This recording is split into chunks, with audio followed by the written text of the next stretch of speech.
Il y a des forces politiques en France qui sont contre le nucléaire. C'est une absurdité, car le nucléaire est une énergie propre. Après le désastre lié au tsunami, le Japon craint à présent une catastrophe nucléaire.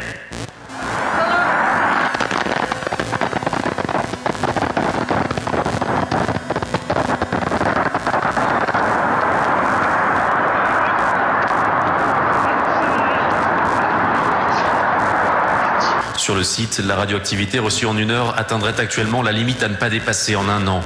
Il y a une raison à cela. C'est que nous avons le nucléaire. Que le nucléaire, c'est une énergie propre.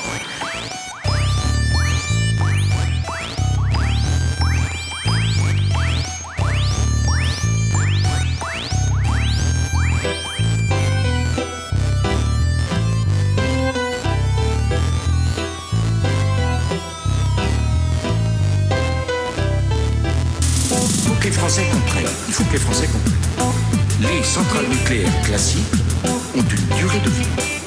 Cette durée de vie, alors les experts discutent, est-ce que c'est 30 ans, est-ce que c'est 50 ans, pour le chapeau de couverture.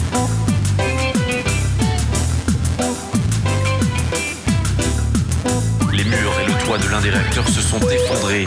Des équipes spéciales de pompiers ont été envoyées sur place où l'on compte 4 blessés légers parmi les employés. Les autorités ont ordonné aux habitants d'évacuer la zone dans un rayon de 20 km. La télévision japonaise conseille à toutes les personnes vivant dans ce secteur de rester chez elles, fenêtres fermées, et s'ils se trouvent à l'extérieur, de se protéger les voies respiratoires avec une serviette mouillée. Depuis le séisme qui a provoqué la coupure de son alimentation électrique, la centrale faisait face à de très graves problèmes de refroidissement. La nuit dernière, l'armée de l'air américaine avait d'ailleurs effectué une livraison de liquide de refroidissement.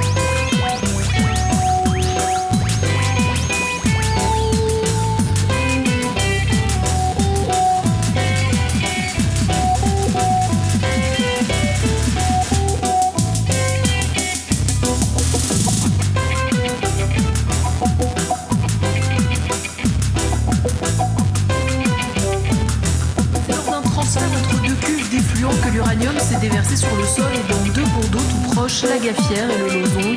Un accident selon Socatri, filiale d'Areva en charge du traitement de ces eaux usées dont les circonstances précises ne sont pas encore connues. C'est pas très raisonnable. Bonsoir camarades.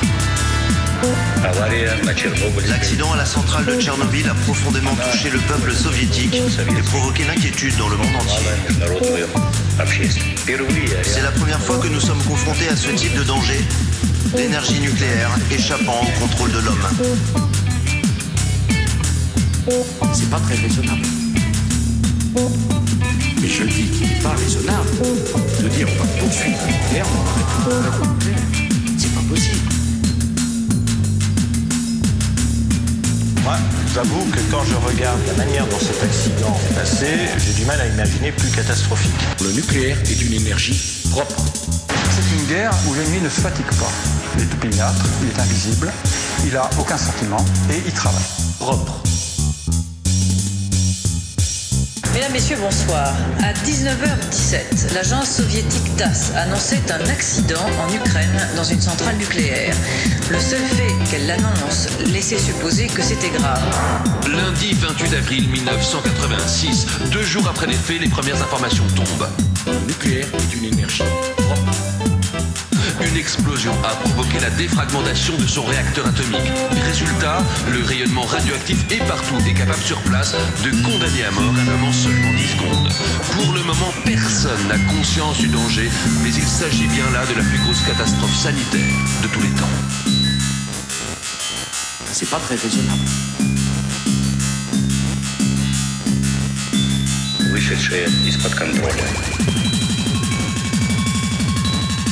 Est-ce que vous confirmez le choix nucléaire? L'équivalent en contenu de radioactivité d'un réacteur de cette puissance avec son niveau de fonctionnement à l'époque, avec le combustible qui a déjà servi un certain temps, ça correspond à ce que dégagerait en radioactivité 1000 explosions nucléaires. La situation est inédite. Jamais personne n'a dû combattre une telle force invisible. Pourtant, au même moment en France, le discours qui émane des scientifiques est plutôt rassurant. Je pense que s'il y a eu des morts, l'irradiation n'a pas été la cause de la mort, car pour mourir en un temps aussi court, il faut des doses énormes, et il est très improbable que l'on rencontre de telles doses dans ce genre d'accident.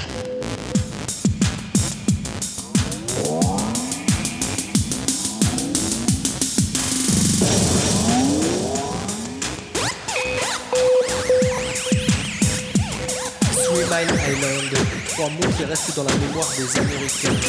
Il y a quasiment 32 ans, le 28 mars 1979, l'un des réacteurs de cette centrale nucléaire située en Pennsylvanie est touché. Un accident sur une échelle de 7.